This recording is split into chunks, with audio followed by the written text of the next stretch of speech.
కాపులు ద్రోహి. అవును, మీరున్నారు కాబట్టి మీరున్నప్పుడు ఏం చేశారు? కాపులు ద్రోహి పేరు నాని గారు ఉత్సాహంగా పెట్టుబడులతో ముందుకు వెళ్తున్న తరుణంలో ఈ పేటీఎం బ్యాచ్ ఎవరైతే పేరు నాని, మన దేవినేని అవినాష్, ఎల్ల అప్పిరెడ్డి, నారాయణ స్వామి, తర్వాత అంబటి రాంబాబు, వీళ్ళందరూ మూకమ్మడిగా రాజధాని మీద దాడి చేయడానికి వాళ్ళ 20-30 కార్లు వేసుకుని రౌడీలు తీసుకుని రాజధానిలో వాళ్ళు పర్యటించడానికి వచ్చారండి. పర్యటనకు వచ్చినప్పుడు మేమందరం ఒకే రాజధాని ఒకే రాష్ట్రం, అమరావతి రాజధాని అని చెప్పి మేమందరం పొలాల భూములు ఇచ్చిన రైతులందరం ఏకదాటిగా మేమందరం ప్లాకార్డులు తీసుకుని నిరసన వ్యక్తం చేశాం.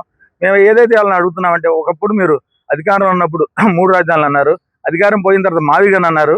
అంటే మీకు ఒక స్టాండ్ లేదా రాజధాని మీద? ఈ రాష్ట్రాన్ని ఏం చేద్దాం అనుకుంటున్నారు? దశ లేకుండా ఈ రాష్ట్ర యువతని, ఈ రాష్ట్రంలో ఉన్న రైతుల్ని, భూములు ఇచ్చిన రైతుల్ని ఏం చేద్దాం అనుకుంటున్నారు? ఒకప్పుడు ఎడారి అన్నారు, శ్మశానం అన్నారు, ఈ రాజధాని పనికిరాదు అన్నారు, ఈ నేల మంచిది కాదన్నారు.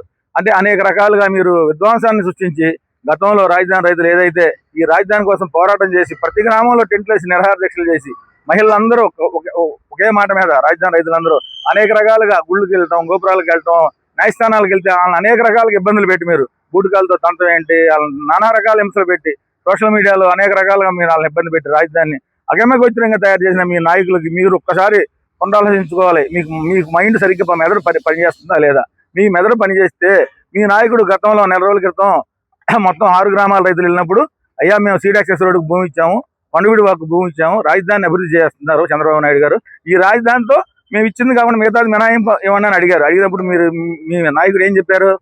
మీ భూములు మీకు వెనక్కిస్తాను, మావిగాని పెడతాను అన్నాడు. మావిగాని పెడతాను అన్నప్పుడు మరి భూములు వెనక్కిస్తాను అన్నప్పుడు రాజధానిలో పర్యటన ఏంటి?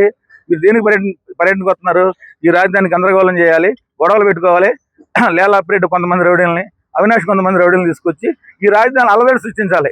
అలవాటు సృష్టిస్తే పెట్టుబడులు రావు, పెట్టుబడులు వెనకపోతే ఇచ్చిన రైతులు అగమ్యగోచరానికి పాలవాలి. నేను 2015లో భూమి ఇచ్చానండి. అమ్మ పేరు దాసరి వెంకాయమ్మ, నేను భూమి ఇచ్చాను. నాకు గత ప్రభుత్వం 2 సంవత్సరాలు కౌలు కూడా ఇలా. అదే అంబటి రాంబాబు, పేరు నాని ప్రగల్భాలు పలుకుతున్నారని టీవీలో, దాసరి కృష్ణ భూమి ఇవ్వలేదు, రౌడీ, నేను రైతుని, నేను చదువుకున్నా, నాకు వ్యక్తిత్వం ఉంది, ఇలాగా ఏది జగన్మోహన్ రెడ్డి కాళ్ళ కింద చెప్పులను కాదని సన్నివేశం చూసామండి. గత ప్రభుత్వం 5 ఏళ్లు పాలించింది, రాష్ట్రం మీద పడింది అతి దారుణంగా.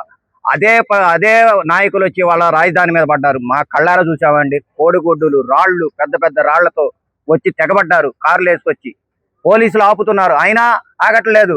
ఒక పక్కన స్వయంగా రైతులు మాకు వద్దు బాబు అని ప్లే కార్డులు చూపిస్తుంటే రాళ్లతో కర్రలతో పడి వాళ్ళ మీద దారుణంగా విచక్షణారహితంగా దాడి చేశారు. దీన్ని మేము కళ్ళారా చూసామండి. ఈ క్రమంలో కానిస్టేబుల్కి గాయం అవ్వటం, తృతిలో తప్పిందండి అతనికి ప్రాణాపాయం.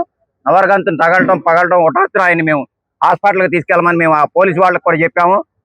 మణిపాల్కి వచ్చామండి, ఆయన పరామర్శించాము. తృతిలో ఆయన ప్రాణాపాయం తగ్గింది. కానీ మేము కూడా మా సార్కి చెప్తాము, ఆయన వైద్య నిమిత్తం ఖర్చులన్నీ కూడా మేమే భరాయిస్తాము. ఆయన కూడా ఆరోగ్యంగా ఉండాలని మేము మనస్ఫూర్తి మేము అందరం కూడా కోరుకుంటున్నామండి. ఇది మాత్రం దారుణంగా ఖండిస్తామండి. ఇటువంటి ఇంకొకసారి జరగకూడదని మా పార్టీ తరఫున కూడా మేము అందరం కూడా చెబుతున్నామండి.